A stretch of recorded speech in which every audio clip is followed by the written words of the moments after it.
YouTube viewers, Rectangular back, this time with another haul video. Here we have a couple of figures from the San Diego Comic-Con exclusives for 2015. On the left we have Goliath from the Ant-Man box set, and on the right we have Hela from the Doctor Strange Book of S.H.I.E.L.D box set.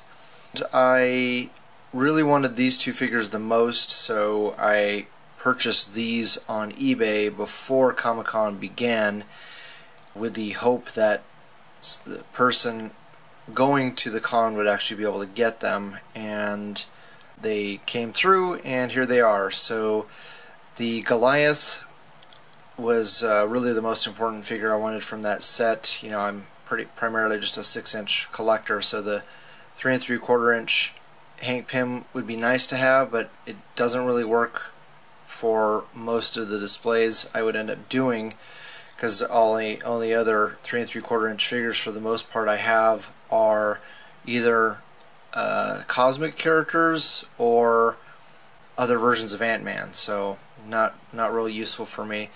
But I do have all three versions of Goliath now. Well, actually I have all the versions of Goliath, put it that way. And really happy to get this, but unfortunately the paint applications are pretty poor on this figure. Not only just the paint in general, but I think the Hasbro's attempt to match the plastic, the crotch piece is a yellow plastic, and the boots are yellow plastic, and it does not match the paint on his chest or his sleeves or arms. The boots are yellow plastic, and then you got yellow paint up the sides of his legs. So yeah, it's just, I'm hoping that I can match the paint a little bit better, because he needs a lot of touch-up. You can see there on the shoulder he's missing some paint, and it's pretty faint there on the gloves, and on the back it's missing some paint. So pretty disappointing, considering the Hela turned out very nice. No real noticeable paint issues on her.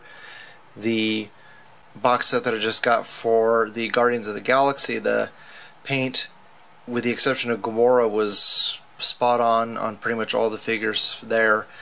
So, and all of my other Book of S.H.I.E.L.D figures, the paint is spot on. So it's really disappointing when you're getting an exclusive, and also the seller unfortunately shipped it in a bubble mailer instead of a box. So I don't know if that contributed to the scuffage that happened to the figure. But I'm guessing it's mostly Hasbro's fault, and the paint color just isn't quite matching up. It doesn't look that bad on camera, I don't think, but in person you can definitely tell it's two different shades of yellow. So hopefully I can match that. That's yellow paint is one of the hardest things to deal with. And Hela turned out pretty nicely. I was worried that her hip joint was not seated correctly, or was a little warped, but I just had to turn it, so thank goodness that turned out okay. There is this piece of her crown is a little bit warped back, so I'm hoping that I can heat and set that so that it will stay more consistent with this one. And one thing I didn't mention in my previous haul of the this San Diego Comic-Con exclusive box set was that you can put her crown pieces on, you can swap them so that they're upside down. So this is the correct way, where they're going up like horns, or antlers, sorry. You don't see animals with their antlers pointed down towards the ground, so if you have them on there incorrectly, you probably want to fix that before you take any pictures, otherwise you'll have the whole weight of the nerd community come crushing down on you. So yeah, this figure definitely has more paint flaws than my other one. The face It's missing a little bit paint on her next to her nose there on the side of her face. It's got some green paint on the black areas on the stripes on the top of her helmet. I don't know if hopefully you're seeing that on camera. Otherwise, not too bad. I'm definitely glad that my other one is pretty much flawless. So yeah, I just wanted to back up in case something ever happened to mine that I wanted to make sure I had. Always have a Hela figure because she's pretty damn important for Asgardian setups and cosmic characters, so very happy to get her. Alright, let's go ahead and move on to the next set of items. Finally this week we have an army of ants. This of course is the Walgreens exclusive Ant-Man. This would be the Eric O'Grady or Black Ant-Man. Not to be confused with the original Hank Pym and the second Ant-Man, Scott Lang, who the character in the movie that just came out is based upon. This is a completely different character, and he's kind of a villain, and also, from what I understand, the incarnation in this costume, Black Ant, he was a life model decoy, so he's not even a human in this costume. The original Eric O'Grady, I think, is in a blue, red, and silver costume. So anyway, just to clear that up, and please don't get your panties in a bunch. All these figures are not for me. Last year when I did the haul with all the Agent Venom figures, so many people just crying and moaning, like, why do you need so many? And only 2 of these figures are for me.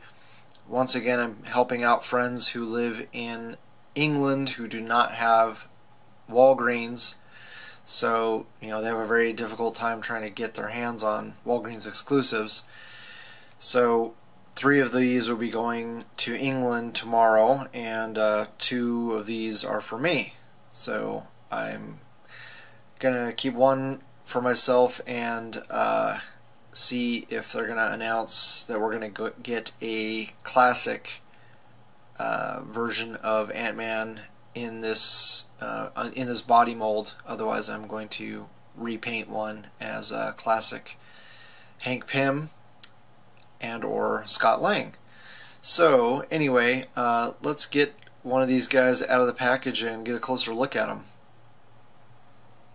Here we have the figure out of the package, and overall I would have to say Hasbro did a very good job on him. Not too many issues paint-wise. I looked at all the figures, and this was the best one out of all the packages, but they were all pretty similar. All the helmets looked pretty damn good. The only major issue on any of them really I could see is the red stripe down the front is a little bit faint on some of the figures, but overall not too bad. I think that's pretty consistent with all of the Marvel Legends that we've been getting lately, is just they need to go over anytime they're using a lighter color paint over a darker color plastic, they need to go over it another coat. It's just it seems like they're only using 1 coat of paint, and it's just not enough. But very, very nice. I think they really knocked it out of the park with that head sculpt. The only real issue with this one is and I'm thinking that's probably going to be pretty consistent with most of the figures from this mold, is the head is a little bit, there's a lot of space, which isn't too bad. You can actually pose it. It's got a little bit of that head rocker motion, but it's not super loose. It'll actually hold a pose, so I like that. And very nice body mold with this Spider-Man. This was the Pizza Parker, as I like to call it, body mold, and so he gets excellent range of motion as far as looking up and down. You can look all the way down, so really nice there. I wish that they had used this body mold for Vision, because it's a little bit taller, and I think of Vision as being a little bit more slender than a lot of those beefed up heroes. So yeah, not too shabby. The only real blemish on this one is on the leg here is a little bit of black, but the belt looks good. Some of them, the silver bleeds into the black area in the center of the belt, but this one looks good. It is a loose belt, so it does hide the cut there in the waist, which is pretty cool. You can move that up if you want to get him in a vanilla pose. But yeah, overall not too bad. It's red plastic there from the lower legs down, so it's just the black.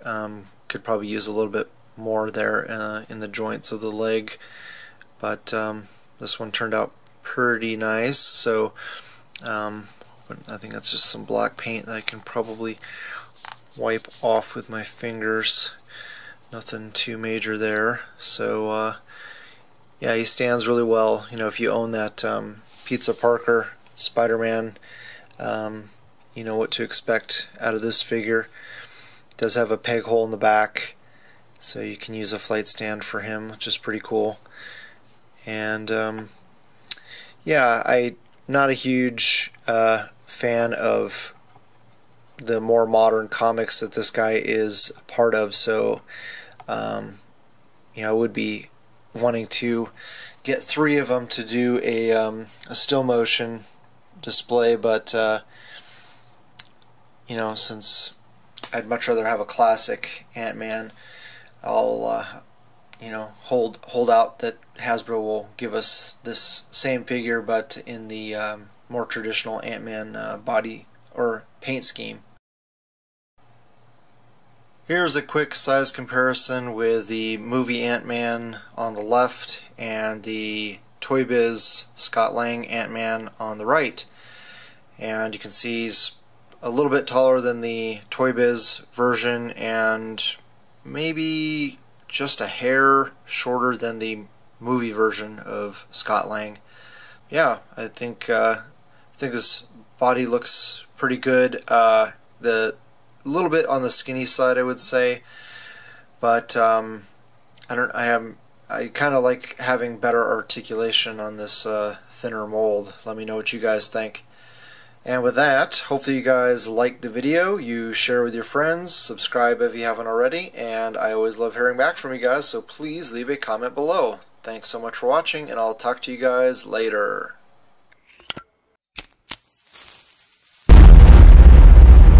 That's crispy.